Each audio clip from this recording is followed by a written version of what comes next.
Well, there's three things to first think about when you're selecting a Christmas tree. One is the height and space of your location you want to have your Christmas tree. A lot of people come to the farm and they look up and, oh, can I fit that in my house? You should really take a measuring tape and just do a quick one and just make sure that a tree like this one's about a 7-footer fits into your space. The second step is to make sure that you're coming prepared and making sure that your vehicle can transport a tree back. Coming with your own straps and a roof rack or a truck is always helpful. It's really hard to fit big trees into small vehicles. And third is looking at the needles. You want to see healthy green needles that are pliable and soft to the touch. You don't want to see a lot of red.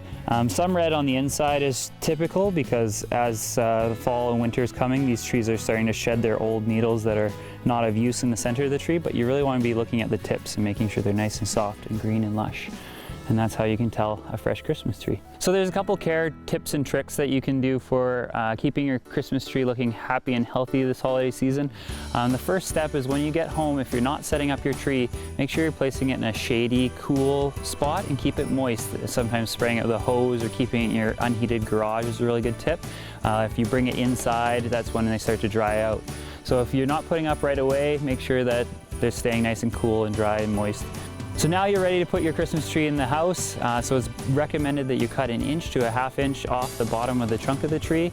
As these trees have been cut and sitting out, they produce a waxy kind of resin layer, and that stops them from absorbing water. So it's really important to make a fresh, clean cut before you place it into the tree stand. It's really important that you're just using water. There's a lot of additives and things like that, but a true Christmas tree, if it's been freshly cut and trimmed up and placed on the stand, all it needs is just some fresh water. And it's really important to know the spot that you're putting your Christmas tree into. Houses tend to be really dry and very low humidity, and so making sure that a Christmas tree is placed away from a heat source and is nice and shaded from direct sunlight is really important in making sure your Christmas tree lasts. Another important consideration is the lights. New LED lights are actually promoting photosynthesis, so it's actually increasing the life of the trees. Older incandescents warm up and they tend to dry out the interior of the tree. But another tip a lot of people don't know is when you bring home a tree, it always smells so great. So if you want that smell to continue, you just reach into the center and you crush a couple of the needles that are on the inside of the stem or inside of the branches where you're not going to see that. But it's really important if you do that you're keeping up like every 3 or 4 days just to keep that scent into the home. That's probably the most important. So you want to be checking on your Christmas tree's water once a day throughout the whole month. It's really critical in the first 12 to 24 hours. Sometimes they'll drink up like 2 or 3 times the amount that they would when you freshly cut them because there's a lot of transpiration. They've gone from outside where it's cooler, more humidity into this dry environment, and they're going to be pulling up a lot more moisture right off the bat. So it's really important that you don't allow it to dry out, especially inside. Well, there's many different types of Christmas trees. The most common and the classic one for British Columbia is the Douglas fir, like this one right in front of me. You'll see them cultured and also grown wild. This is a wild Douglas harvested from our farm. But other fir trees such as grand fir, balsam fir, Fraser fir, and noble fir are very common. They typically have that true traditional Christmas scent. They're not pine trees, but we do see some pine trees such as Scotch pine or white pine also grown as Christmas trees. And another option is the spruce. So white spruce or Colorado blue spruce are also common trees. When you're looking at Christmas trees, you have 2 really different styles. You've got the wild look, which is unpruned. It's kind of airy, a little bit natural. They tend to have a little bit more green on the inside because there's more light showing.